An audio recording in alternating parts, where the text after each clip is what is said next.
Merci d'être présent pour ce 5e petit déjeuner du connecteur Innovation Recherche de la Fondation Palladio. La Fondation Palladio, c'est plusieurs initiatives, le Forum Avenir, le Pôle Avenir, pardon, l'Institut Palladio, l'Université de la Ville de demain et le connecteur Innovation Recherche, où on cherche à connecter le monde de la production urbaine avec le monde de l'innovation et de la recherche.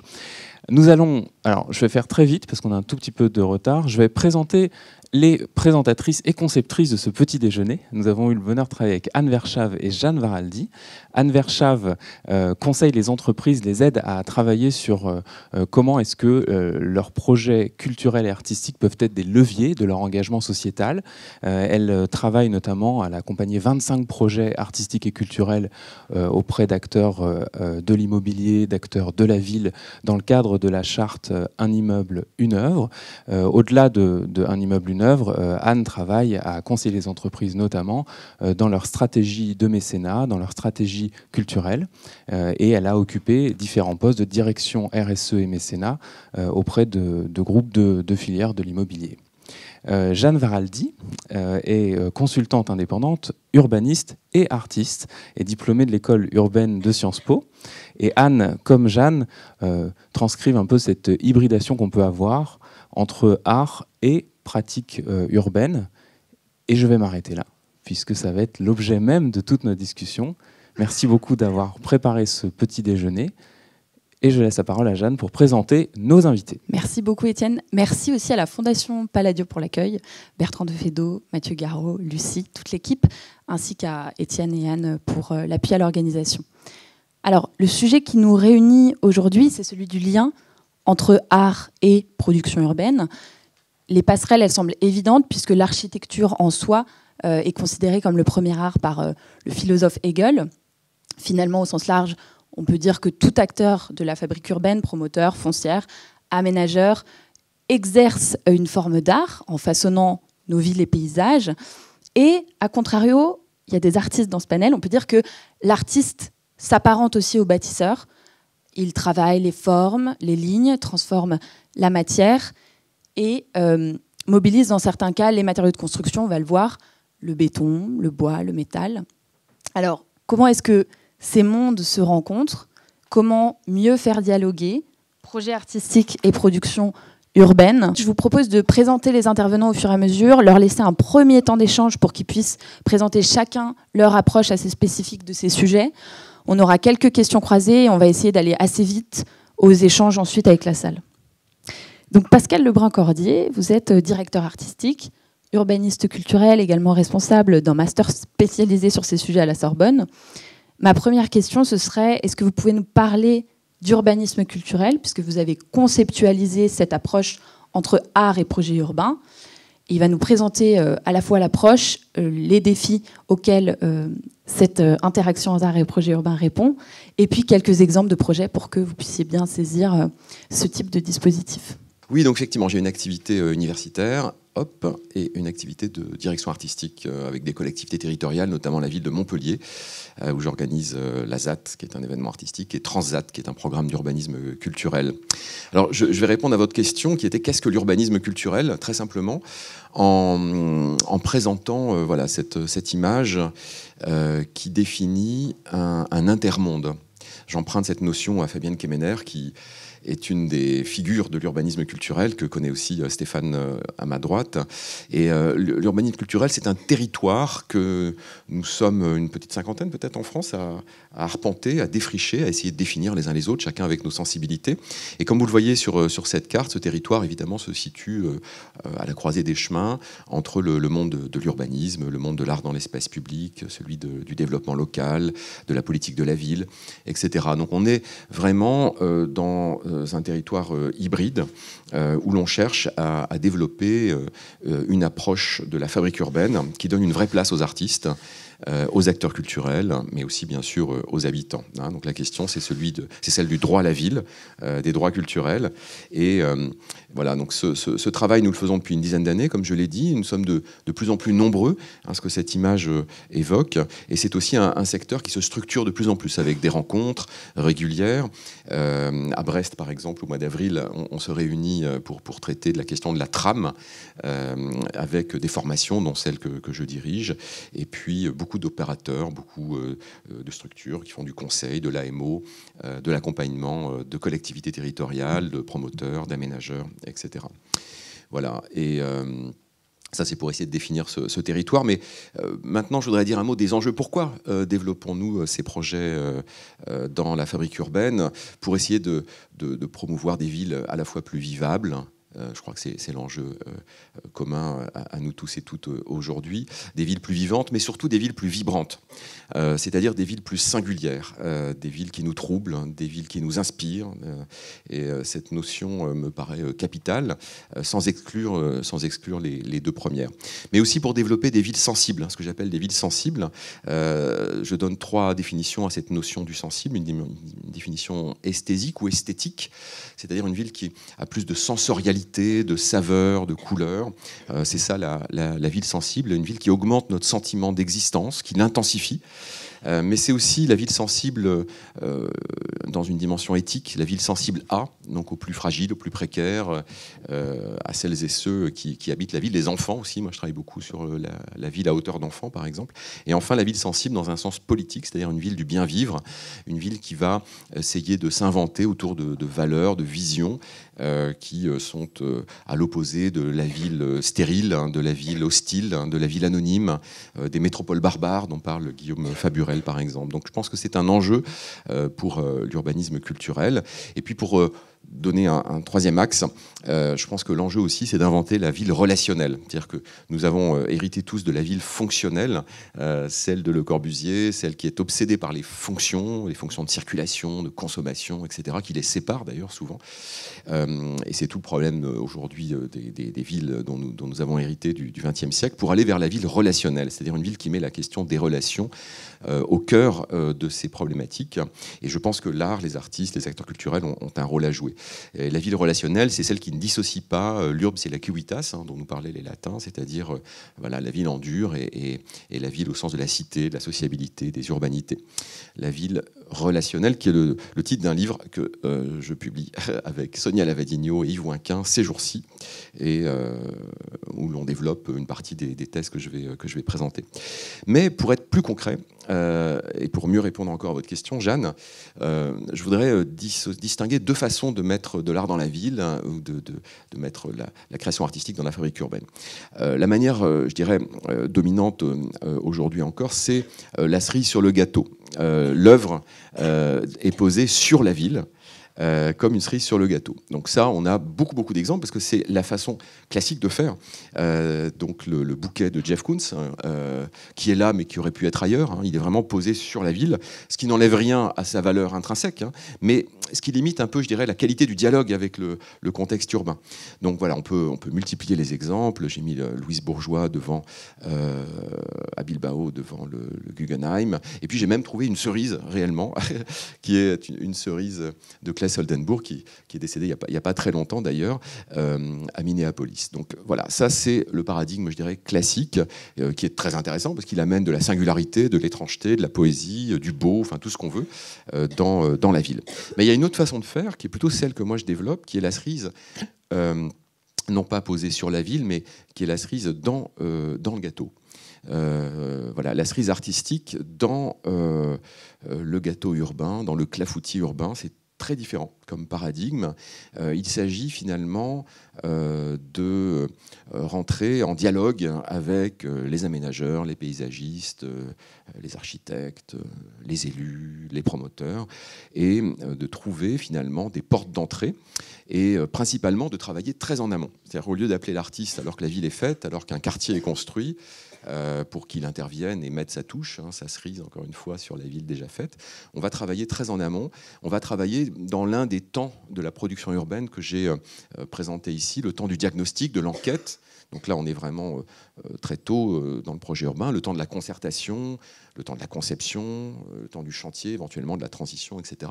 Donc on a toutes ces temporalités dans lesquelles on peut faire entrer des projets artistiques. Donc je ne vais pas développer ces différentes temporalités. Je vais plutôt m'intéresser à la deuxième façon de faire, qui est en fait la possibilité, avec la création artistique, de répondre à des enjeux précis, des enjeux urbains spécifiques, et de soutenir ou d'amorcer ou de favoriser certains usages. Et je vais montrer quelques exemples d'œuvres, de sculptures, d'objets créés par des artistes, parfois des designers aussi d'ailleurs, comme ces bancs socialement modifiés de Yep Hein, qui permettent de s'asseoir, bien sûr, donc ils ont une valeur d'usage, de voir le paysage, mais aussi de jouer, de sourire, de considérer des formes singulières en lien avec un paysage, avec des postures corporelles, donc d'engager finalement le corps, la vue et l'expérience de la ville d'une façon très singulière. Pablo Reynoso, qui le fait également à sa façon, avec ses bancs spaghetti. Anita Molinero, avec cette station de tram, on peut s'asseoir, attendre, se protéger, donc on répond bien à des usages, mais c'est une œuvre qui relève à la fois de la sculpture ou de l'architecture. Alors on ne voit pas forcément bien les détails ici, mais il y a des traces de pas d'oiseaux, de pneus, on est chez Lewis Carroll, clairement, et tout en attendant son tram. Ou bien des œuvres signal qui vont singulariser l'espace urbain, qui vont permettre de se repérer, parce que, ah oui, on a rendez-vous là, oui, tu sais, près du lampadaire rose, qui est en forme d'étoile. Donc on a aussi cette fonction, parfois, avec la création artistique, de singularisation de l'espace urbain. L'urbaniste américain Kevin Lynch disait que voilà, il s'agit parfois d'augmenter l'imagibilité de la ville, dans les quartiers anonymes, dans les quartiers où on a peu de points de repère, parce que c'est la ville qui se répète à l'infini, la ville sans singularité. L'art permet de créer cette singularité. Mais permet aussi de s'hydrater, de se retrouver. Là, c'est à Paris, boulevard Davout, dans le 20e arrondissement, des fontaines point d'eau, P-O-I-N-G, parce qu'il faut appuyer sur le point de ces sculptures pour faire couler l'eau. On peut s'hydrater, on peut se retrouver, et on peut se retrouver dans tous les sens du terme, puisque ces fontaines font référence aussi aux populations d'origine africaine qui habitent dans le 20e arrondissement près de ce boulevard. On peut aussi éclairer. Donc là, c'est une voiture lampadaire de Benedetto Bufalino à La Défense, ici. Donc voilà, on a un jeu avec cet objet sur lequel on s'interroge beaucoup aujourd'hui dans nos villes, mais aussi une valeur d'usage. On peut clôturer, embellir Pascal Pinault avec cette grille qui est un patchwork des ferronneries urbaines parisiennes classiques. On peut aussi apaiser la ville et l'embellir. Là, c'est à Rouen, un projet qui est tout récent. Et on peut aussi révéler le patrimoine, parce que les motifs qui sont au sol dans cette installation éphémère, puisqu'évidemment, la peinture au sol, ça dure généralement pas très longtemps, mais c'est quand même absolument passionnant. On a des motifs issus de l'architecture rouennaise qui sont au sol. Et évidemment, on n'a pas besoin de demander aux automobilistes de réduire la vitesse. Ils le font naturellement, spontanément, quand ils voient ce travail graphique au sol qui permet donc d'apaiser, d'embellir et aussi de révéler le patrimoine. Même exemple avec Aurélien Bory à Nantes, une traversée piétonne, avec ce jeu formel magnifique, ces lignes qui nous engagent à ralentir quand on est en voiture et peut-être aussi à envisager la traversée autrement quand on est piéton. Voilà, Tadashi Kawamata, là c'est une installation dans le paysage que vous connaissez sans doute, à Lavaux-sur-Loire. On peut observer, éprouver le paysage, donc il y a toujours une valeur d'usage, et c'est une installation artistique comme Felice Varini, avec cette anamorphose extraordinaire à l'échelle du grand paysage. Là c'est à Copenhague, dans le fameux quartier de Superkillen, où l'agence Superflex a imaginé toute une série d'objets étranges importés d'autres pays du monde. En l'occurrence ici une pieuvre, qui est un espace de jeu pour les enfants, où ils peuvent jouer, se cacher, ce qui est très important. Dans les aires de jeu, on ne le fait pas assez, de permettre aux enfants de se cacher, on a peur de ça. Or, c'est quand même le plaisir ultime quand on a 8 ou 9 ans, se cacher des parents. Donc là, on peut le faire dans cette pieuvre, ou bien dans ce dragon de Kinya Maruyama, qui est aussi à Nantes, qui est un toboggan, qui est aussi voilà, une pièce fantastique qui vient stimuler l'imaginaire urbain, inquiété, étonné. Là, c'est encore Superkillen avec toutes ces lignes. Et puis, les frères Chapuisat, c'est une œuvre en cours de production dans le cadre des nouveaux commanditaires. Charpentification, une sculpture, mais aussi un espace de jeu. Voilà, les tables de ping-pong de Laurent Perbos, toujours à Nantes. Voilà pour quelques éléments de réponse. Je garde les diapositives éventuellement pour la suite de nos échanges. Si l'occasion arrive, je pourrais vous donner d'autres exemples et parler un peu du comment, de mon point de vue, on fait, en tout cas comment modestement je tente de faire pour faire dialoguer la création artistique et le projet urbain. Merci beaucoup. Déjà un foisonnement de réflexion, de projets aussi. On va poursuivre avec l'illustration de projets du côté du groupe Interconstruction. Alors, Marc Villan, vous êtes président, directeur général du groupe Interconstruction, accompagné d'Alvec Villan, directrice du fonds de dotation Interconstruction. Alors, pour votre part, vous êtes engagé depuis plus de 20 ans pour intégrer des œuvres dans vos projets urbains. Est-ce que vous pourriez revenir sur les principaux dispositifs que vous développez, ainsi que vos motivations à intégrer l'artiste et l'œuvre dans vos projets? Alors, c'est vrai que notre groupe a une approche très terrain, plus que pragmatique, de l'art dans la ville et l'art dans les bâtiments. Et j'aime bien l'expression rentrer dans le clafoutis urbain, parce que sans le savoir, un peu comme M. Jourdain, c'est ce qu'on a fait. L'historique d'Interconstruction. On a commencé, nous, à mettre de l'art dans nos immeubles en 2003. Ça donne un résultat qui est assez impressionnant, puisqu'on a commencé en 2003 à inclure des œuvres d'art dans l'architecture. Et aujourd'hui, ça fait 250 œuvres d'art pour 223 constructions. Je pense, je vais faire un tout petit peu de publicité, qu'un seul groupe a fait ça, c'est le groupe Emmerich, qui l'a fait avec beaucoup, beaucoup de talent, d'ailleurs. Nous, on l'a fait sans le conceptualiser. Je vais vous dire, il faut être assez humble. On l'a fait simplement parce que ma femme est artiste et que nous avons elle a développé une sensibilité. Elle nous a développé une sensibilité sur cette question. Et on a aussi une approche qui a été très originale, enfin qui a été originale à l'époque, c'est que si je compare avec Emmerich, Laurent, c'est un grand collectionneur. Donc il a eu une démarche avec les grandes galeries. Nous, on a été sensibilisés sur le sort des artistes. Il y a beaucoup d'artistes en Île-de-France, il y a beaucoup de talents, et très peu gagnent leur vie. Donc notre objectif, ça a toujours été de partir de la base pour monter dans la production. Alors, l'art chez Interconstruction, dans le groupe, ça a été quoi? D'abord, c'est la préfiguration. Parce que, comme vous dites, la préfiguration, ça permet d'apaiser. Ça permet de... Parce qu'un chantier, c'est moche. On dérange tout le monde. On dérange les habitudes. On intervient avec des camions. On est une espèce d'équipe brutaliste de la ville, malgré nous. Hein. Moi, je trouve qu'on a un rôle social très, très important. Mais nous sommes des envahisseurs. Et pour monter une opération immobilière, je le dis maintenant, il faudrait presque apprendre les stratégies de contre-guérilla dans la France moderne que les penseurs français de la stratégie militaire ont mis au point. Bon. L'art, c'est fondamental. Vous voyez, cette palissade, c'est dans un quartier, on fait un immeuble de 35 000 m², elle apaise le quartier. Elle apaise le quartier et elle montre qu'on va en prendre soin. Bon. Alors ça, c'est un premier point. Voilà. Ensuite, l'art, ça peut être aussi une façon de rappeler ce qui existait avant. Là, vous avez des œuvres de Patrice Pontin qui ont été élaborées à partir du béton des immeubles qu'on a démolis. C'est-à-dire que l'art intervient et peut intervenir, là vous voyez dans le hall, comme une manifestation de la mémoire du site. Et ça nous paraît aussi important et ça nous parlait une des vocations de l'art. Alors, après, évidemment, on est promoteur, donc on a essayé de conceptualiser pourquoi on intervenait. Mais notre première démarche, elle a juste été, on a envie de faire travailler des artistes.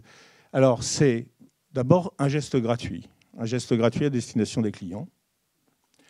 Ce n'est pas toujours le cas, il faut qu'ils le comprennent, il faut les interroger là-dessus.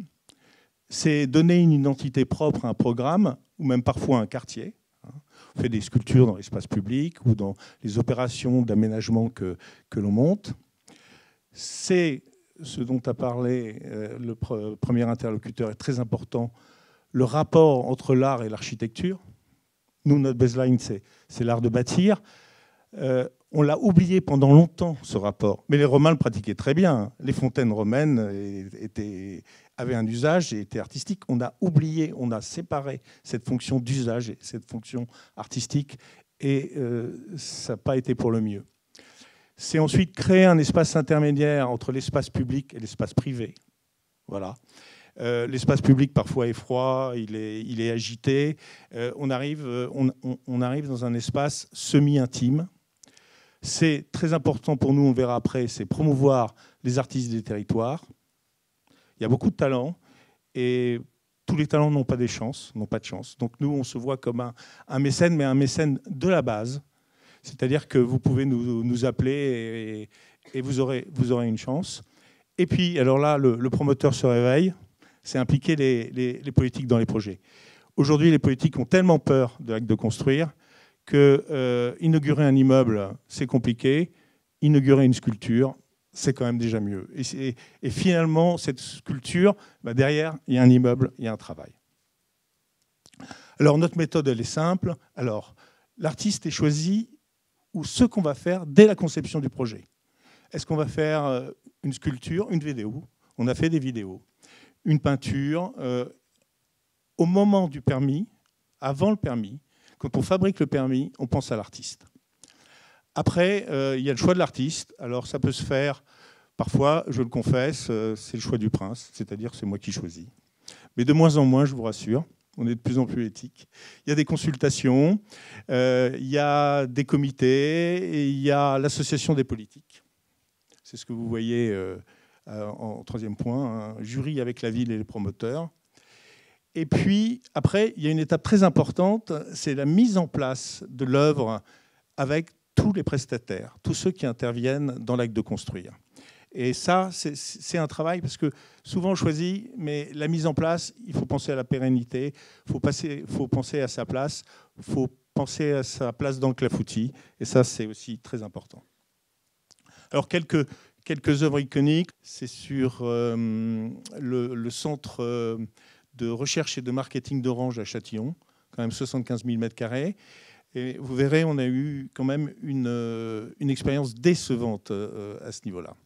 Donc là, c'est Alain Clément. Intégration donc d'œuvres d'art dans un jardin de 1,5 hectare avec 1 hectare de désimperméabilisation, parce qu'on parle aussi d'écologie. Et l'art est aussi un marqueur, peut-être aussi un marqueur à ce niveau-là. Donc là, vous avez une œuvre plus récente qu'on a mis, toujours des sculptures à Aubervilliers. Là, vous avez quelques exemples dans l'art au quotidien. Nous, on ne cherche pas forcément à faire venir les artistes les plus connus, mais on essaye d'intégrer à certains niveaux. Là, à Vanves, c'est une mosaïque en haut d'un immeuble. Là, c'est à côté d'un banc de repos dans un hall. Là, on est dans le 93, Villemont, Parc de la Tour. C'est une installation. Toute forme d'art. Alors, je vous ai dit, j'étais assez fier quand Alveg a fait les statistiques. 223 immeubles, 250 œuvres d'art. Je trouve qu'on en parle beaucoup maintenant de l'art dans la ville, mais nous, on a commencé en 2003 quand même. On a eu des échecs. Alors, nos échecs, ils étaient, je pense, parce qu'on était en avance. Orange, 75 000 m², centre de recherche.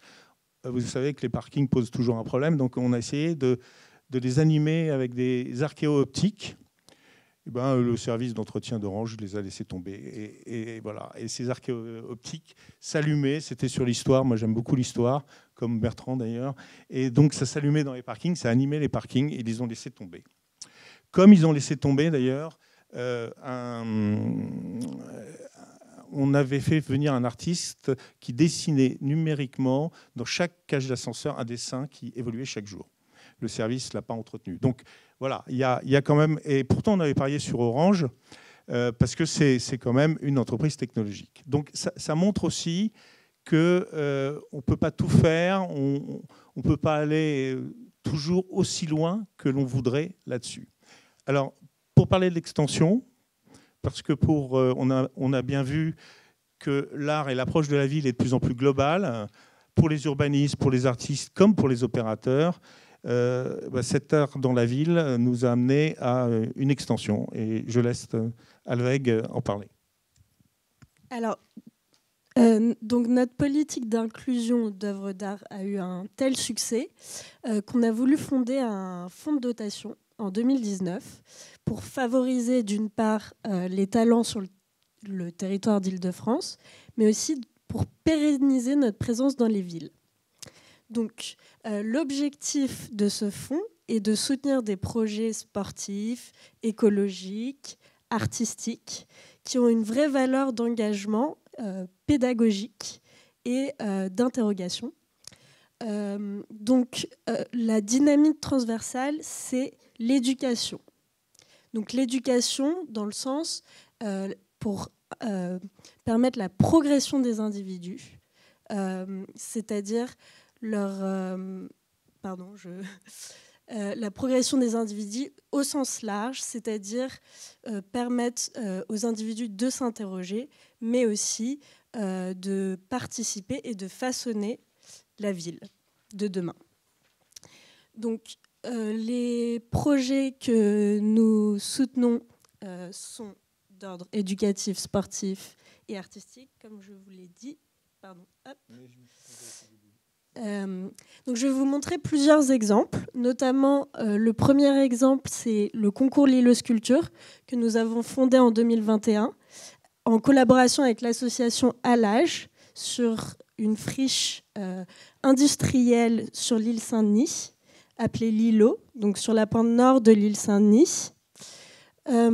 L'idée de ce concours, c'était d'inviter les artistes, après un appel à candidature, pour qu'ils créent des sculptures avec des matériaux de recyclage installés sur place, entreposés sur place. Et donc de proposer un projet de sculpture monumentale. Pardon. Donc je vais vous montrer les deux éditions de Lilo Sculpture. La première, qui est en fait les débuts de Lilo Sculpture, c'est une sculpture installée par Thibaut Lucas, qui est un artiste qui travaille beaucoup avec l'Institut. Et donc Thibaut Lucas a créé une œuvre qui s'appelle Babel, et donc il la qualifie de ville horizontale, plutôt qu'une ville verticale qui renverrait à un imaginaire déifié. La ville verticale est une ville plus humble, il la qualifie de plus humble et ouverte sur la nature.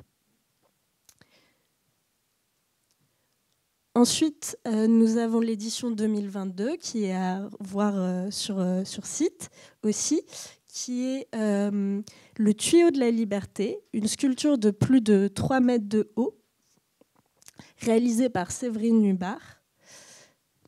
Et donc cette sculpture, elle la qualifie de marqueur loufoque, d'une flamme qui rassemblerait toutes les visions d'avenir, d'un avenir plus vertueux. Et donc elle se situe à l'extrémité de la friche. Et donc le passant peut observer cette flamme et avoir des réflexions sur un monde plus durable et sur le surpassement de soi aussi. Parce qu'elle fait référence à la flamme que brandit la Statue de la Liberté à Manhattan depuis 1886. Avec des matériaux de réemploi. Hein. Oui, avec des matériaux de réemploi entreposés sur place. Pardon. Ensuite, nous avons aussi un engagement dans des lieux patrimoniaux d'importance, notamment à la Fondation Rosa Bonheur, magnifique fondation située à Thomery, où il y a l'atelier Rosa Bonheur et sa maison et son parc. Il y a d'ailleurs une magnifique rétrospective en ce moment au musée d'Orsay sur cette femme hors norme du 19e siècle. Enfin, nous avons aussi un engagement plus social et donc on soutient l'Indicible Compagnie qui fait de la réinsertion par le théâtre au centre pénitentiaire de Réau. Voilà, c'est aussi un engagement humain important. Et enfin, donc les résultats, ça nous a permis déjà d'avoir un ancrage vraiment local sur le territoire d'Île-de-France et de s'inscrire vraiment sur le territoire d'Île-de-France. Et ensuite, nous avons voulu que tout cela soit vertueux. Donc, pour aussi communiquer sur les actions qu'on soutient, donc pour rendre visibles ces belles actions qui sont souvent assez invisibles, ces actions des associations, nous sommes en train de monter un appel à la réalisation auprès de jeunes en école de réalisation pour documenter ces actions et faire des vrais documentaires artistiques. Donc ça nous permet aussi de donner un point de plus à l'éducation puisque nous faisons émerger des jeunes réalisateurs. Un tout petit mot de conclusion. En fait, nous les opérateurs, comme je vous ai dit, 1, on dérange tout le monde, et 2, après on s'en va. Et on s'en va après avoir gagné de l'argent. L'idée, c'est d'être présent sur les territoires, aux côtés des élus, aux côtés des habitants, sur le long terme, pour apporter quelque chose et pour un peu plus construire la ville ensemble. Voilà cette idée. Et je pense qu'on ait envie de le faire comme nous, ou qu'on n'ait pas envie, on sera tous obligés de le faire. Merci beaucoup. On entend l'engagement sur le temps long qui évolue au fil des années, qui s'enrichit d'un fonds de dotation, d'actions de mécénat, avec la volonté d'être en prise aussi avec des enjeux sociaux, environnementaux, puisque sur l'îlot, vous êtes aussi en 100% en réemploi avec une contrainte de création pour les artistes. Alors le temps long, c'est quelque chose dont Stéphane Chanclan peut nous parler aussi. Stéphane, vous êtes artiste plasticien. Et j'aimerais ajouter que Stéphane a une démarche de recherche. Il a été présent notamment sur le territoire d'Ivry-sur-Seine durant plus de 10 ans. Donc de la création in situ, cette approche de recherche dans son projet, dans le protocole aussi de création qu'il va nous présenter. Stéphane enseigne aussi à la fois aux côtés des étudiants beaux-arts, mais aussi architecture. Et donc cela fait de vous l'intervenant hybride parfait pour ce panel. La question peut-être que j'aimerais vous poser, c'est de comprendre, en tant qu'artiste, quelle est votre approche des transformations territoriales, comment vous investissez un lieu, un contexte, et quel est votre regard sur cette fabrique urbaine et ses défis aujourd'hui. Merci Jeanne. Le sujet est extrêmement intéressant, je trouve, aujourd'hui, cette question de l'interaction, de l'hybridation entre des démarches ou des processus artistiques et des démarches, des processus de production de la ville en général.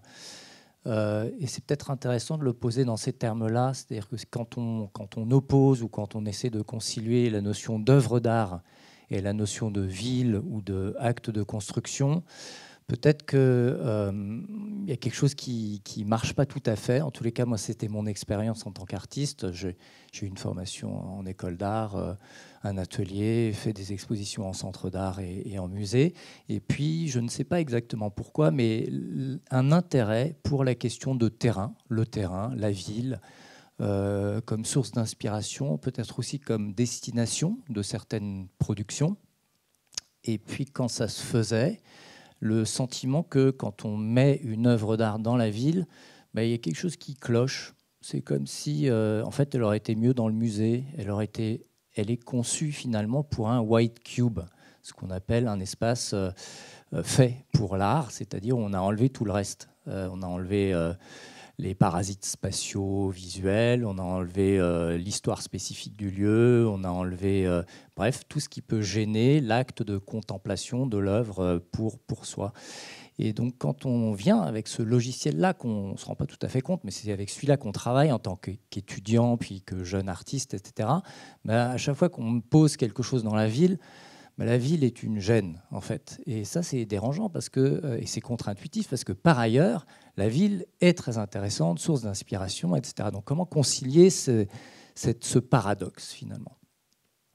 Et alors ça, c'est peut-être lié à mon parcours d'aller-retour entre l'atelier et le terrain. Au bout d'un moment, je me suis rendu compte que quand j'allais sur le terrain, qui était la ville, et la ville est en train de se faire, en plus, pas forcément la ville déjà faite, stabilisée, avec un espace public qui n'attend, entre guillemets, que la cerise providentielle qui arriverait pour l'animer, je me suis rendu compte que je continuais à aller dans la ville comme si j'allais au musée.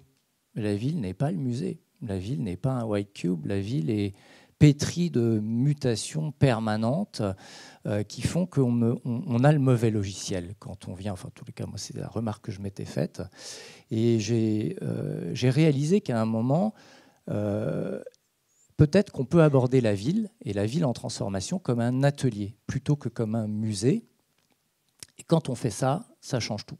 Ça change tout, c'est-à-dire que si on arrive à s'inscrire en tant qu'artiste, je parle du point de vue de l'artiste, dans la ville en train de se faire comme si on était à l'atelier, eh bien tout devient matériaux, source d'inspiration, collaboration possible, enquête, expérimentation, trouver des nouveaux moyens de production, etc., etc. Et ça donne d'autres formes de production qui trouvent une place différente dans la ville. Et c'est un petit peu ça que j'ai cherché à développer. Le problème, et on l'imagine tous, c'est que ça ne se décrète pas tout seul d'arriver dans la ville ou au milieu d'un chantier en disant « Bonjour, ici, c'est mon atelier maintenant ». En fait, on a besoin d'arriver à travailler avec ceux dont c'est le métier ou la responsabilité de gérer la ville ou de gérer le chantier, la ville en train de se faire. Et c'est par nécessité, dans ce désir de faire de la ville en transformation un atelier, que je me suis mis à travailler avec des gens qui viennent de l'aménagement, la promotion, les architectes, etc. etc. Et donc, mon expertise de la question urbaine, du chantier, etc., sont venues par le terrain. Alors, je vais vous parler d'un projet en particulier pour ne pas rester dans une forme de théorie, mais ça m'a mis à peu près 10 ans à quitter ce paradigme du musée pour en arriver au paradigme de l'atelier, la ville en tant qu'atelier. Une discussion, et Jeanne, vous en parliez tout à l'heure, une collaboration qui est née avec la ville d'Ivry-sur-Seine vers la fin des années 2000, était mais comment faire pour qu'une ZAC, on avait choisi une ZAC, puisse devenir mon atelier au cours des 10 années à venir, c'est-à-dire sur l'ensemble de la durée de la ZAC. C'est-à-dire que ça serait à la fois le lieu de recherche, le lieu d'expérimentation, le lieu de production et le lieu d'implantation peut-être de certaines œuvres, en tous les cas de tournage de films, d'ateliers, de workshops, etc. De l'école hors les murs, inviter des écoles d'art, d'architecture à venir faire leur travail ici. Bref, d'en faire un lieu bien spécifique. Et on s'est rendu compte que quand on allait du côté de la culture, du centre d'art, du musée, et qu'on disait, voilà, on a un projet, on aimerait aller au milieu du chantier faire projet, eh bien, ils se déclaraient tout simplement incompétents parce que ce n'est pas leur terrain à eux, on n'est pas chez eux. Les durées 2, 3, 5, 10 ans dépassent complètement la capacité à se projeter de la majorité des institutions culturelles, on va dire. Et quand on allait voir l'aménageur, la promotion, l'urbaniste, il nous disait « mais moi, je n'ai pas la compétence culturelle ». Donc on a fait un choix qui était celui de créer un nouveau cadre qui rend ça possible. Et ensemble, c'est-à-dire à la fois avec l'urbanisme de la ville d'Ivry-sur-Seine, l'aménageur, la promotion et la culture, on a conçu et mis en place une démarche qui s'appelle le HQAC, Haute Qualité Artistique et Culturelle, dont la fonction, au-delà du mot un peu ronflant, haute qualité artistique et culturelle, mais c'était ce qu'il fallait à ce moment-là pour pouvoir instituer un nouveau cadre, c'était de décréter que l'artiste pouvait être un acteur comme un autre pendant toute la durée du chantier, c'est-à-dire que c'est son lieu de travail. Il vient sur place et il travaille avec les gens qui sont au travail ici, avec les matériaux qui se trouvent là, avec les espaces qui se dégagent et qui disparaissent, avec les images qu'on peut produire. Et donc là, je reviens sur un projet. On a fait une quinzaine de projets pendant 10 ans qui s'intégraient, et le mot intégration est vraiment important, c'est-à-dire qu'ils s'intégraient aux différentes phases de la transformation d'une ZAC. Friche, dépollution, démolition, les différentes phases de chantier, clôture, la gestion de ce temps long de la mutation urbaine, la livraison des espaces publics. Tout ça était des prétextes, les uns après les autres, pour dire, OK, dans cette situation-là, qui est là, qu'est-ce qui est là, comment ça nous excite, inspire, avec qui pourrions-nous travailler, comment produirions-nous ce qu'on va produire, est-ce que c'est pérenne ou temporaire, et puis voilà, on avance de cette façon-là. Donc là, un des projets en particulier est parti d'un acte assez universel qu'on retrouve presque partout, tout le temps, l'acte de transformation d'une architecture fonctionnelle en un tas de gravats, déchets inertes dont la valeur est négative dans le sens où ça coûte de l'argent à évacuer, ça coûte en termes de bilan carbone, voilà, on le sent passer aussi. Le bilan écologique global n'est pas neutre, etc., etc. Et pourtant, il y a quelque chose d'assez fascinant. Il y en a qui parlent de ruin porn, donc cette espèce de fascination à voir une démolition en train de se faire. C'est vrai qu'il y a une dimension esthétique un peu fascinante. Moi, ça m'a fasciné. J'ai travaillé aux côtés d'entreprises de démolition pendant vraiment des mois, des années, pour essayer de comprendre qu'est-ce qui se passait dans cette magie de la transformation d'un immeuble en un tas de déchets. Et est-ce qu'on pouvait partir de ce tas de déchets et en faire autre chose que encore plus de déchets, c'est-à-dire l'enfouissement, etc. Et la proposition a été celle de travailler avec les entreprises en leur demandant, bon, au moment où vous démolissez un immeuble, est-ce que c'est possible de mettre de côté quelques mètres cubes de ce bâtiment, cette partie-là, ce matériau-là nous intéresse, autant pour sa valeur, on va dire, matérielle, que c'est une trace d'un patrimoine, celui du patrimoine ordinaire ou extraordinaire de la zone dans laquelle on est, mais c'est aussi une matière première, secondaire, à partir de laquelle on va pouvoir faire des choses, et c'est ce qu'on a fait.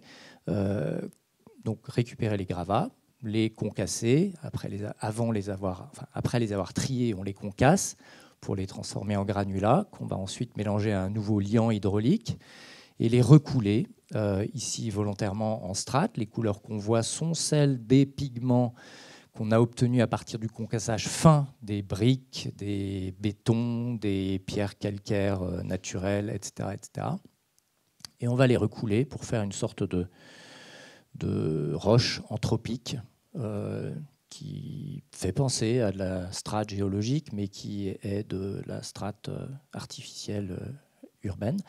Et puis ensuite, on s'est posé la question de quelles pouvaient être les différentes façons de mettre en œuvre ce nouveau béton recyclé, parce que c'est de ça dont il s'agit, à haute qualité esthétique, parce qu'on le travaille vraiment sur cette question esthétique, mais aussi une valeur patrimoniale, je le disais, une valeur sociale, parce qu'on n'est pas seul quand on fait ce projet-là. On travaille avec une entreprise de démolition, on travaille avec des entreprises qui sont spécialisées dans ce qu'on peut appeler les bétons décoratifs. Ici, c'est le cas pour cette image-là.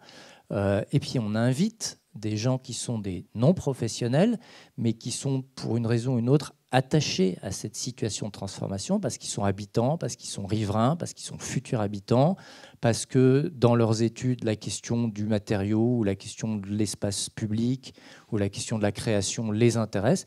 Et donc, c'est d'inviter tout un ensemble de gens qui ne seraient pas amenés à se croiser naturellement, à venir se croiser à l'occasion d'un projet. Et je crois que cette logique projet est hyper importante parce que l'œuvre en soi ne crée pas forcément spontanément une fédération où tout le monde se rencontre, peut-être mis à part le jour du vernissage, mais c'est pas si évident que ça. Alors que le projet, travailler ensemble, c'est curieux, mais ça se fait finalement assez naturellement si on sait pourquoi on est là et qu'est-ce qu'on va faire.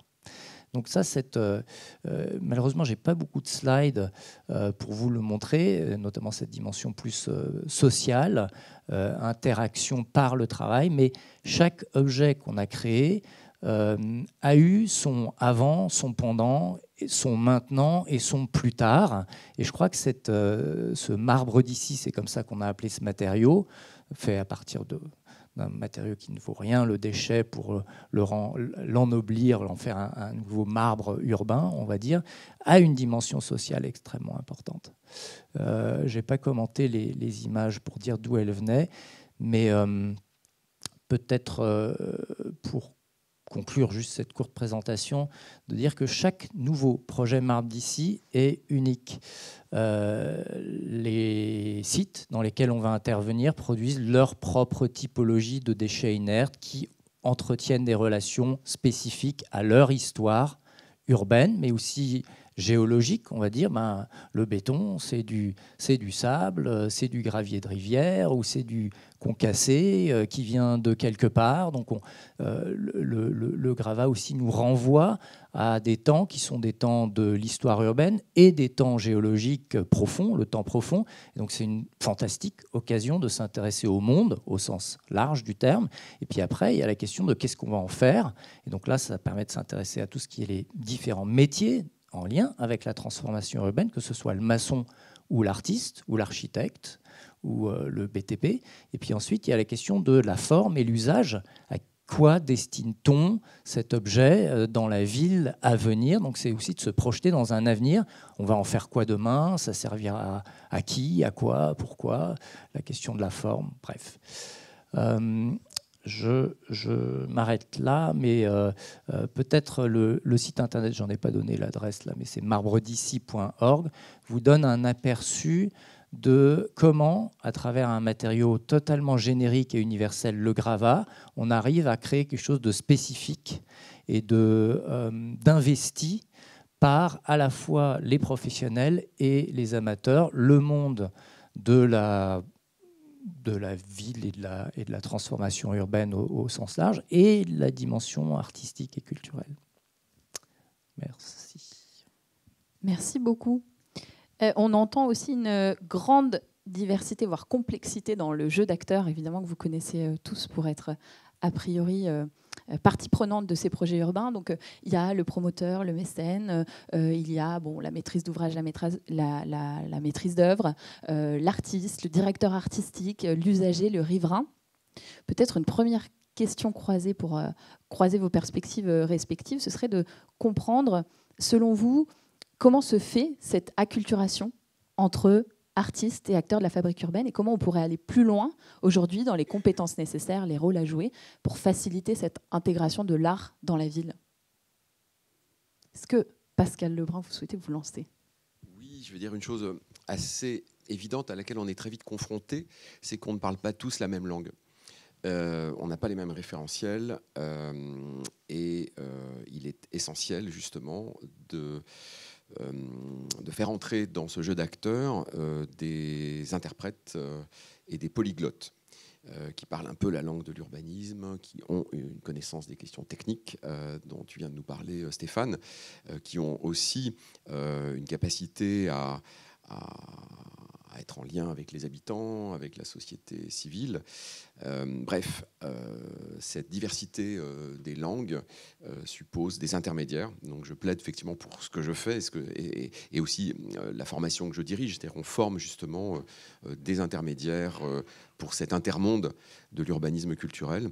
Je crois que c'est ça l'essentiel dans ce jeu d'acteurs, c'est d'être en capacité de créer un territoire commun où chacun a sa singularité, mais où on est en capacité de s'écouter et d'être engagés ensemble sur le même projet, pour reprendre ce que disait Stéphane. À un moment donné, le projet fédère tout le monde, mais pour fédérer véritablement, voilà, il faut cette intercompréhension.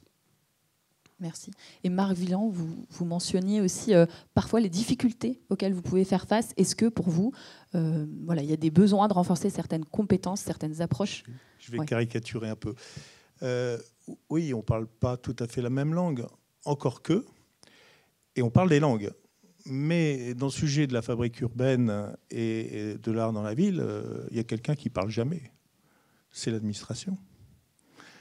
Intégrer une sculpture dans un immeuble en débord du domaine public aujourd'hui, vous allez mettre 5 ans. Et encore, il va falloir obtenir 25 rendez-vous, 50. Essayez d'aller plus loin dans l'intégration de l'art dans l'architecture ou de l'art dans la ville à travers les PLU. Les PLU aujourd'hui, les PLUI sont totalement illisibles pour le commun des mortels. Même nous qui parlons cette langue, on a du mal. Alors vous, les artistes,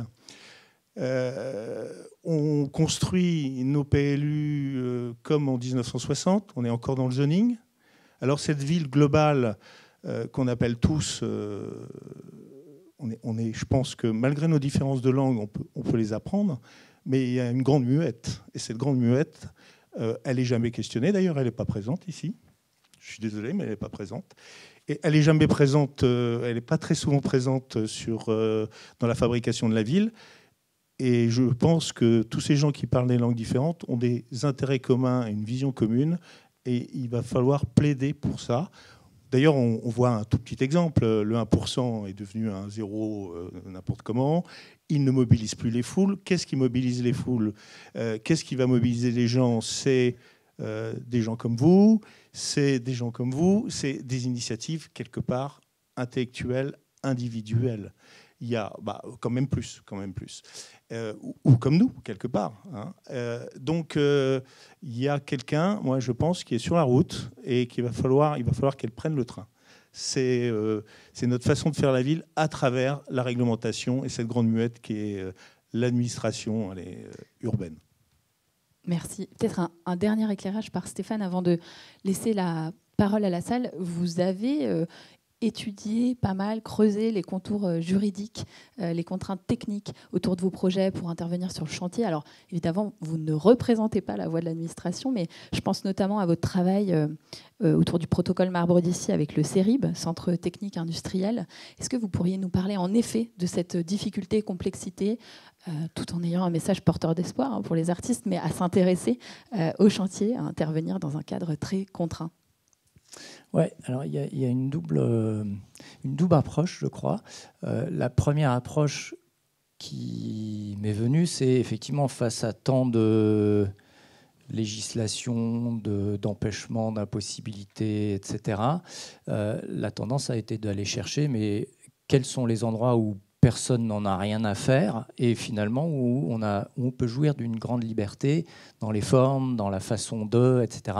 Et paradoxalement, le chantier hyper contraint, hyper normé était aussi une sorte, le chantier au sens large, c'est-à-dire cette temporalité où la ville perd ses contours nets, où on est rentré dans le mou de la mutation et où finalement plein de choses qui ne sont pas possibles dans la ville sont possibles.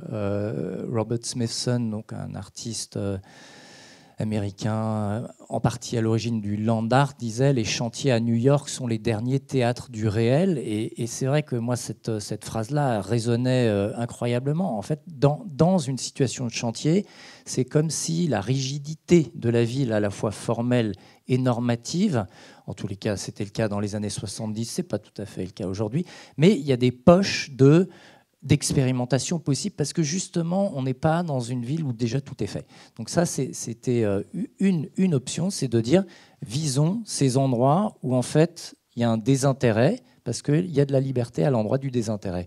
Et l'autre, c'est de se dire, prenons certains des angles durs là, de cette législation et travaillons là. La démarche HQAC, par exemple, était celle de dire proposons une nouvelle A-norme, ce n'est pas une norme, mais c'est une sorte de A-norme, qui prend plutôt la forme d'une démarche qui est compatible avec le langage de l'aménageur et de l'artiste, qui est celui de décréter une zone d'aménagement concerté comme étant une zone d'expérimentation artistique et culturelle pendant tout le temps de la mutation. Nous disparaîtrons à la fin de la mutation, mais pendant cette durée-là, on sera tous au travail.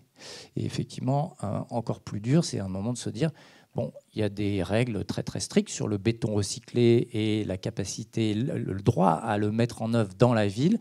Travaillant avec le CERIB, le Centre d'études et de recherche des industries du béton, et développons avec eux ce qu'on a fait, un référentiel technique encadrant l'usage des matières premières secondaires dans la production d'œuvres d'art et d'un certain nombre de choses fonctionnelles qui ne présentent pas de risque, ce qui tout d'un coup crée les possibilités mais ça met 5 ans.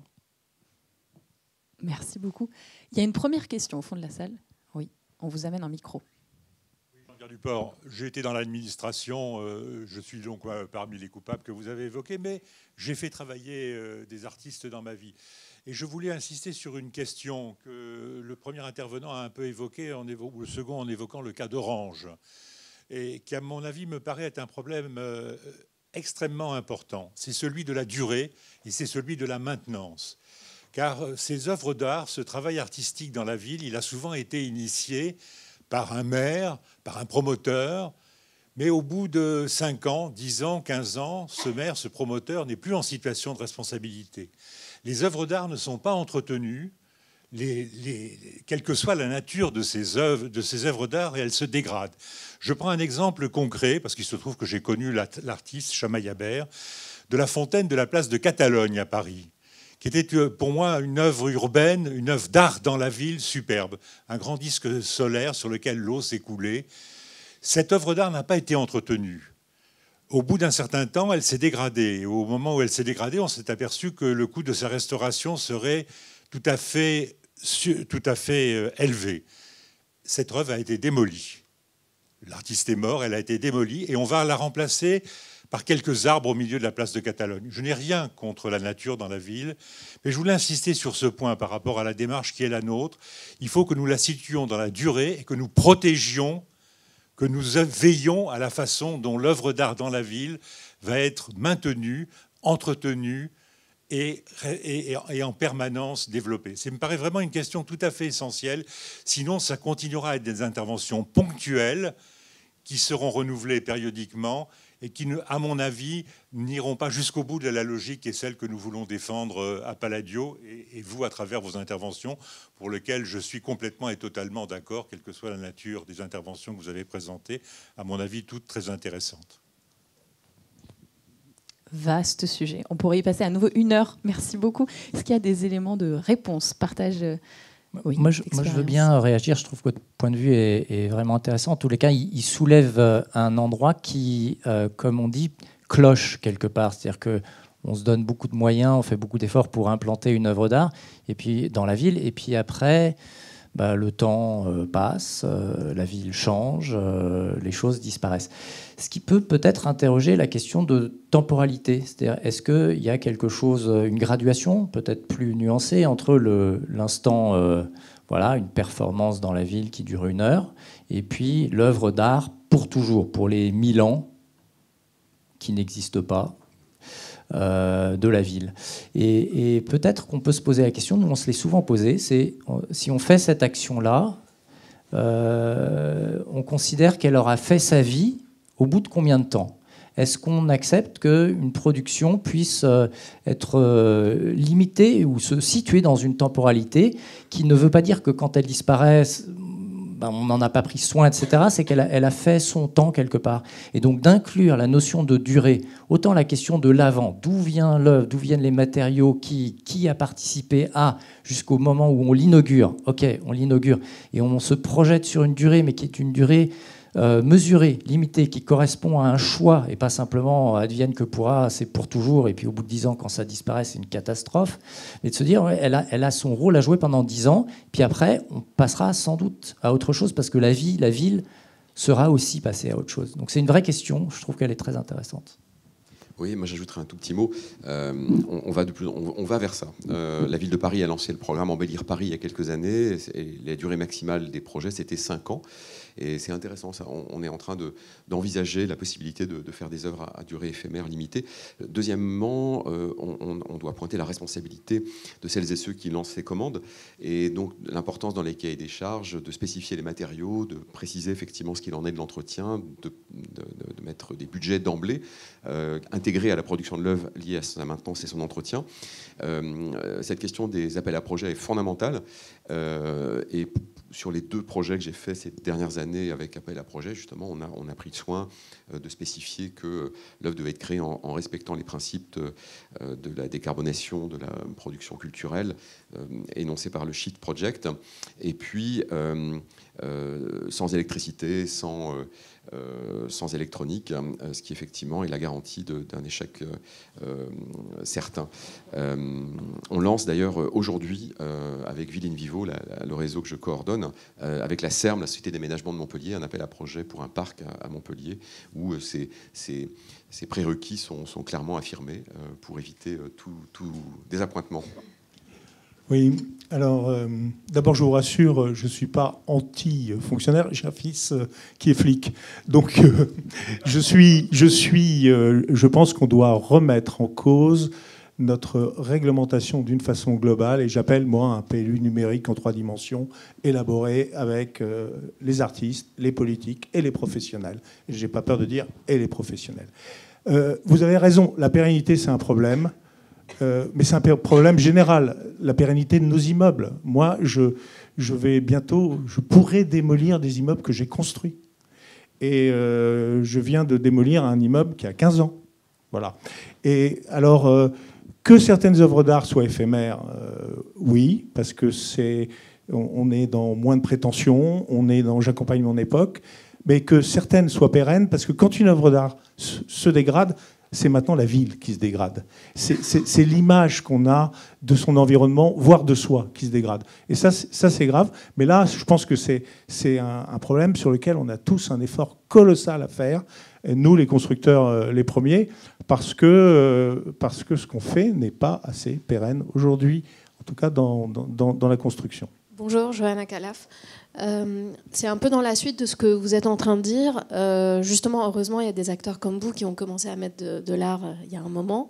Et donc, on arrive au moment où on veut rénover ces bâtiments-là ou les démolir. Et donc, est-ce qu'il y a, que faire des œuvres qui sont dans ces bâtiments-là et si l'artiste est encore vivant, etc. Comment on gère est-ce qu'il y a une législation, une loi qui définit ce qu'on devrait faire à ce moment-là? Est-ce qu'il faut prévenir l'artiste? Comment on fait pour soit rénover, démolir? Est-ce qu'il faut déplacer l'œuvre? Comment on gère en fait ces œuvres qui sont qu'on hérite en fait au moment d'acheter ou un bâtiment? Nous, on a une stratégie de réemploi et puis on a avec une stratégie vis-à-vis de l'artiste aussi. Oui, donc il y a un contrat évidemment, mais aussi en fait ces œuvres, une fois qu'elles sont installées dans les immeubles, elles appartiennent à la copropriété. Donc c'est à la copropriété de s'occuper des œuvres dans les immeubles. Oui, alors non, quand on le démolit, nous en tant qu'opérateur, on essaye de le conserver. On le conserve comme mémoire du site. Ensuite, c'est vrai qu'on a un contrat avec les artistes qui bordent le droit à l'image, etc., et les droits de chacun. En ce qui concerne notre expérience des copropriétés, vous avez vu plus de 200 immeubles, on a une seule copropriété qui a enlevé un tableau. Une seule. Et c'était dans le 92 Sud, une seule sur 20 ans de pratique. Donc on peut penser quand même que les gens, même si l'art contemporain peut les interroger au début, s'approprient ces œuvres. Peut-être vision complémentaire de l'artiste Stéphane Chanclan. Alors c'est une perspective parmi d'autres, mais sur cet aspect immuable de l'œuvre, pour vous, comment vous le vivez? On revient peut-être un peu à cette question. Encore une fois, la ville n'est pas un musée. Et c'est vrai que si on applique le paradigme du musée à la copropriété, à l'espace public, à la ville, on est en contradiction. Une des 3 fonctions principales d'un musée, c'est la conservation d'une collection. Donc c'est normal qu'ils sont là dédiés à la conservation de l'ensemble des objets qui font partie de la collection. Il n'y a personne dont c'est la mission à la ville, et la ville n'a jamais dit nous sommes un musée à ciel ouvert ou une copropriété, on a une collection et on va se mobiliser pour conserver. C'est pas le logiciel de la copropriété. Et donc on se trouve dans une contradiction. C'est une œuvre, donc musée, donc conservation.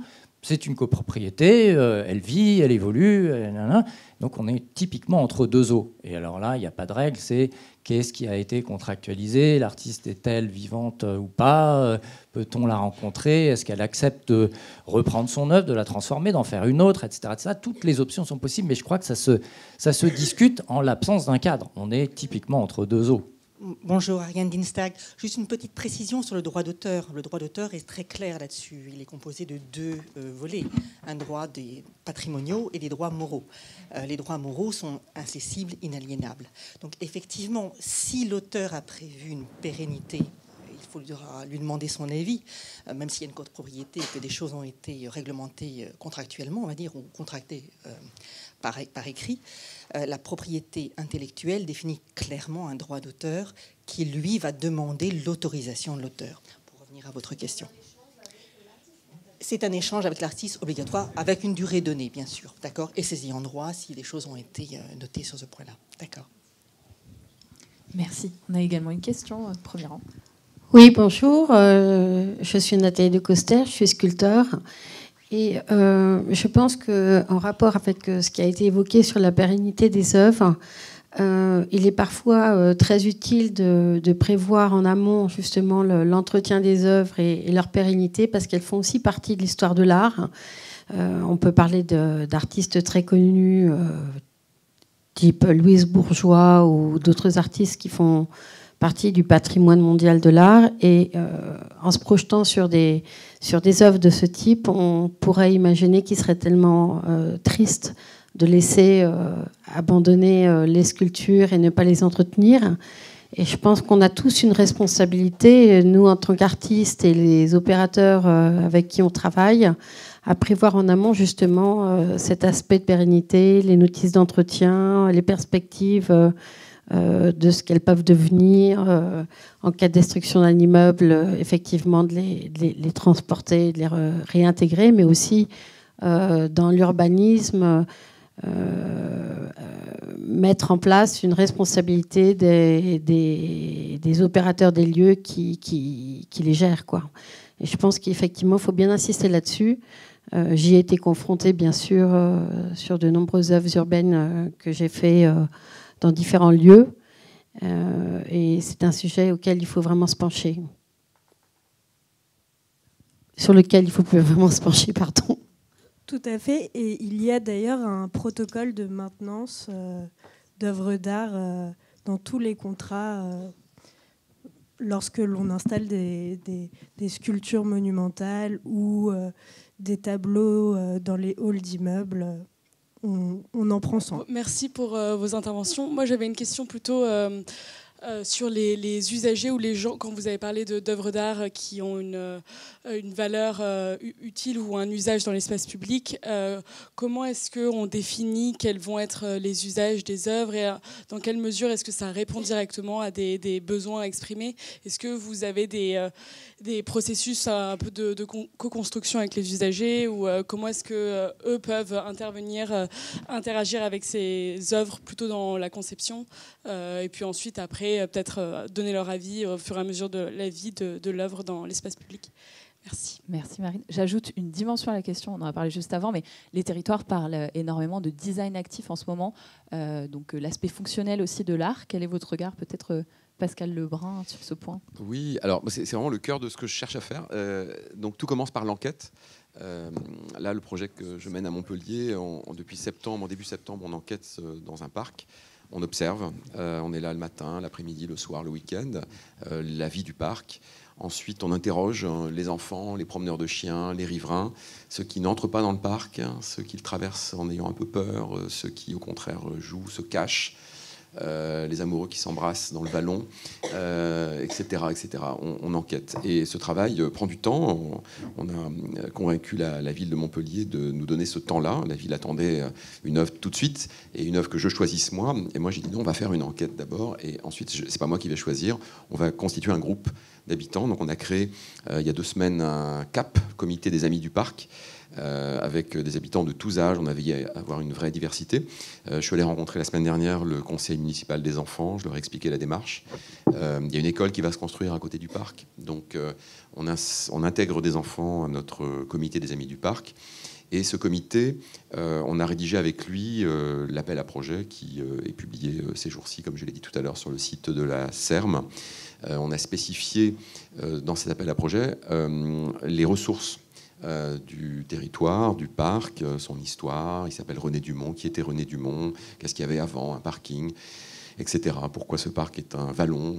On a donné tous ces éléments. J'ai interviewé Michel Devine, le paysagiste, etc. Et on a également, dans ce dossier de ressources et de cadrage, permis aux artistes, les 4 qu'on va présélectionner, parmi les dizaines de candidatures qu'on va probablement recevoir, on a prévu un temps de rencontre avec ce CAP, ce comité des Amis du Parc, une visite sur site, etc.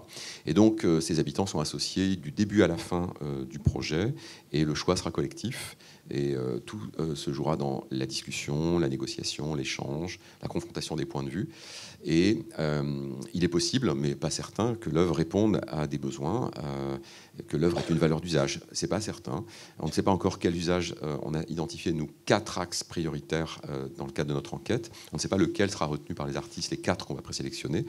Et on ne sait pas lequel sera choisi au final. Donc tout ça reste assez ouvert. Ce qui me semble essentiel, c'est de faire de cette commande un projet démocratique où tous les points de vue s'expriment, un projet citoyen, un projet qui mette la question de la fabrique urbaine au cœur d'un débat vivant et vivifiant pour la démocratie. Parce que d'un seul coup, la question du lien au commun, de notre rapport les uns aux autres, de la création d'un cadre de vie, devient une question ouverte. Et ça, c'est intéressant. L'expert ne préempte pas la décision. Moi, je ne me positionne pas du tout comme un sachant surplombant. Je suis plutôt un animateur, finalement, de la réflexion, un médiateur, comme j'ai dit tout à l'heure. Et c'est comme ça qu'on chemine. Et c'est ce qu'on a fait avec Tremblay en France. On a lancé un appel à projet, on a le même processus. On avait un CAB, je l'avais appelé le Comité des Amis du Bois, parce que c'était une œuvre pour un espace boisé. On a invité 5 artistes, Nils Sudo, Tadashi Kawamata, Benedetto Bufalino, Nathalie Crasset et Thierry Boutonnier. On a eu 5 projets et on a choisi collectivement, avec le maire aussi qui était là, l'administration qui était là, qui s'acclimate. Non, mais on avait aussi l'administration, c'est-à-dire à la fois la direction des affaires culturelles, mais aussi le service des parcs et jardins. Et il y a un travail d'acclimatation qui se fait progressivement, qui est intéressant et qui nous amène encore une fois à confronter nos points de vue. On n'a pas les mêmes points de vue et c'est un exercice démocratique très très stimulant. J'insiste sur le fait que pour moi la démocratie va jusqu'à choisir l'artiste. C'est important parce que les nouveaux commanditaires, programme formidable créé par la Fondation de France il y a très longtemps, programme qui m'a inspiré, ne met pas la question du choix de l'artiste en discussion. C'est le médiateur qui choisit l'artiste. Nous on essaye d'ouvrir vraiment le jeu très largement, ce qui donne des résultats très stimulants parce qu'on n'a pas du tout les mêmes visions. Dans le CAB ou dans le CAP, tout le monde ne partage pas la même idée de l'art, donc on préserve une réelle diversité et on rapproche le citoyen de cette question de l'art dans la ville et de la vie tout simplement. On a mentionné un petit peu la transition écologique, alors ça passe par plusieurs interventions que vous avez faites. Le lien social, évidemment, qui fait partie des enjeux, le réemploi des matériaux de façon plus opérationnelle et pragmatique, mais l'artiste a aussi une forme de soft power, puisqu'il va interroger notre rapport à la ville, nos imaginaires. Est-ce que, pour vous, il y a un enjeu et un rôle possible de l'artiste pour peut-être rendre la ville plus désirable, renouveler notre rapport à la ville, redonner envie de vivre en ville, ensemble ? Je veux bien non pas répondre à la question, mais peut-être l'aborder, parce qu'il y a une injonction qui est là, qui est faire des œuvres bas carbone, écologiques, qui prennent en compte un ensemble de directives qui rejoindraient une sorte de cahier des charges. Et je ne suis pas sûr que l'artiste est forcément le mieux placé pour répondre à un cahier des charges. Les designers, souvent, le font beaucoup mieux. L'artiste est quand même peut-être un peu mieux à l'endroit où il doit inventer des nouvelles façons de produire des cahiers des charges ou de répondre à côté du cahier des charges, mais du coup de le réinterroger, le cahier des charges en question. C'est plutôt à cet endroit-là qu'on va trouver l'artiste. Ceci dit, paradoxalement, moi je le vois avec le marbre d'ici, jamais ça n'a été notre intention au début de dire on va repousser les limites du pourcentage de granulats recyclés qu'on pourrait mettre dans du béton injecté dans de l'espace public. Ça n'a jamais été le cahier des charges de départ de la création, mais c'est à ça qu'on est arrivé, c'est-à-dire que les objets en marbre d'ici qu'on implante maintenant dans la ville en tant qu'œuvre et en tant qu'éléments paysagers, voire mobilier urbain. On a shifté un petit peu le statut de ces choses-là, intègre jusqu'à 80% de granulats issus du recyclage, ce qui est totalement interdit. Mais on arrive à le faire. Et du coup, on retrouve peut-être une des fonctions symboliques, mais aussi opérationnelles de l'œuvre, c'est celle d'arriver à aller au-delà de la règle, de l'habitude, de la coutume, etc., de la pratique habituelle. Et je pense qu'à l'endroit de notre rapport aux questions environnementales, cette espèce d'autorisation à aller au-delà de ce qu'on pense et au-delà de ce qu'on a le droit de faire, c'est remettre l'artiste à un endroit intéressant. Peut-être plus intéressant que celui de répondre à « il faudra que votre œuvre pèse moins qu'un tant de kilotonnes de carbone ». Voilà. Je suis tout à fait d'accord avec ce que vous dites. Un artiste, s'il a un mauvais bilan carbone, je vais vous choquer, mais c'est pas si grave. Ce qui compte, c'est de réinterroger, c'est de déplacer, c'est la question à côté. Voilà. Bilan carbone, pardonnez-moi, mais nous, on s'en occupe. Moi, je suis en train, en tant que président de la Fédération des promoteurs d'Île-de-France, de compter tous les arbres qu'on plante, tous les sols qu'on désimperméabilise. Et ça, c'est un peu notre boulot. Un artiste n'a pas à être enfermé dans le politiquement correct. Et je trouve que vous avez très bien résumé la problématique. Un artiste, c'est une joie pour tout le monde. Et c'est aussi un interrogateur. Et il ne doit surtout jamais être dans les sentiers construits et battus. On lui souhaite quand même à l'artiste d'être dans les sentiers construits, mais ceux de la ville. En mot de conclusion peut-être. Merci à tous. Bertrand Feydeau, est-ce que vous souhaitez peut-être partager une perspective où vous êtes très attaché au patrimoine, à rendre la ville plus vivable et désirable également? D'abord, je veux vous dire que je suis extrêmement heureux de cette matinée, parce que là, on aborde vraiment l'avenir de la ville, et notamment sa relation au temps, ce qui avait détruit l'approche fonctionnelle. Vous voyez, si je peux faire un lien avec une actualité immédiate, je suis très frappé du débat sur la retraite. Ce qui est repoussé, c'est qu'on en a marre du travail fonctionnel. Vous êtes en train de promouvoir le vrai travail de l'homme. Et c'est à partir de cela que fera la ville. Et si je peux faire un lien avec une autre activité de Palladio, nous avons délivré il y a quelques années une bourse à une étudiante française qui était à Shanghai et qui s'interrogeait sur le mal-être de la population aisée au demeurant, de ces jeunes financiers qui habitaient Shanghai. Et elle se posait cette question: pourquoi n'intègrent-ils pas leur avenir? Et elle avait fait une réponse qui était extrêmement pertinente: c'est parce qu'on les avait privés du temps, par un urbanisme radical, un urbanisme destructeur de toute trace de ce qui a précédé. On prive l'homme de cette référence essentielle à ce qui est son angoisse existentielle, c'est qu'est-ce que le temps. Et donc, réintroduire l'art disruptif, l'art hors des règles, c'est aussi permettre de trouver des échappatoires dans le temps et de trouver un lien avec ce qui nous a précédé. J'aime beaucoup cette image du marbre qui est une nouvelle facette de l'Anthropocène, en fait, dont on parle moins, et qui nous permet de préparer un temps nouveau pour la ville et pour les urbains.